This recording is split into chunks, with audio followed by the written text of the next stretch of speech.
Valentinian Christianity was structured around different levels of instruction, distinguishing between literal, exoteric, and esoteric teachings. Each level was tailored to the individual's spiritual development, ensuring that people received teachings appropriate to their capacity. This system of instruction was seen as following the example of Jesus, who adapted his teachings to the understanding of his listeners. Levels of instruction. Instruction was divided into 3 levels. The literal level consisted of the basic narrative of Jesus' life as found in the Gospels.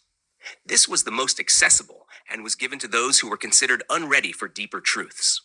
The exoteric, publicly available level contained Valentinian doctrines applied to the cosmic order, including teachings on resurrection, the law, Christology, and the 3 natures of humanity. This level of instruction was given to those who showed greater spiritual capacity, particularly those considered to be at the psychic level of development.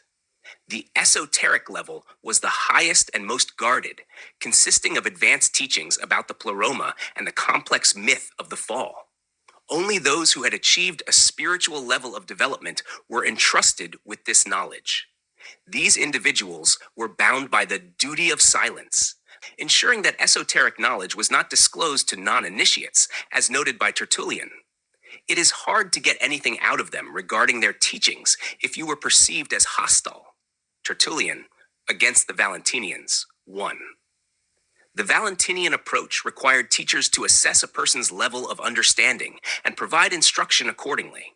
This principle is expressed in the Acts of John, where Jesus states, "I must adapt myself to your hearing, and according to each person's capacity, I will impart to you those things of which you can be hearers."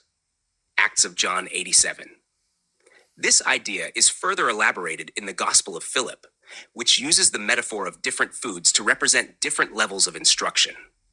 Bodily forms will not deceive them. Rather, they consider the condition of each person's soul, and they speak to that person accordingly. In the world, there are many animals that have human form. If the disciples of God recognize that they are hogs, they feed them acorns. If cattle, barley chaff and fodder. If dogs, bones. If slaves, a first course. If children, a complete meal. Gospel of Philip 81:3-13. This passage illustrates that those at a material level received only basic teachings, acorns, chaff, and bones, while those who were at a psychic level received deeper instruction, a first course. Those considered spiritual were given the complete meal, the full esoteric teachings. Most Christians, according to the Valentinians, were at the psychic level and capable of growth. Those who progressed spiritually could eventually receive the highest instruction. Tertullian records that this advanced instruction could last as long as 5 years and required rigorous self-discipline, Against the Valentinians 1. Myth and metaphor. The Valentinians believed that while their teachings were hidden allegorically within the Bible, the myths they used were not to be taken as literal history.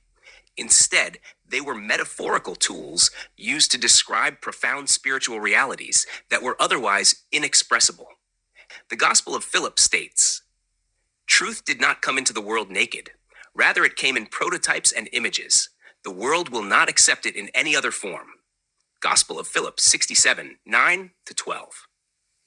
This means that truth could only be communicated through symbolic representations. The Valentinian approach to scripture and doctrine differed sharply from that of their Orthodox contemporaries. Since they viewed teachings as metaphorical, they did not insist on strict doctrinal uniformity. Instead, they allowed for diversity in interpretation, with different teachers emphasizing various aspects of myth and theology. Despite these variations, all Valentinian teachings were seen as part of a greater unified understanding. The differences among Valentinian teachers were considered minor variations on a central theme, not contradictions. This flexibility distinguished them from their Orthodox counterparts, who insisted on rigid doctrinal formulations. In summary, Valentinian instruction was highly structured, progressing from the literal to the esoteric, with teachings tailored to each individual's spiritual development. The use of myth and metaphor was essential to their worldview, allowing them to express ineffable truths in symbolic language. Unlike their orthodox critics, they valued diversity in interpretation rather than doctrinal uniformity, seeing all teachings as part of a greater spiritual whole.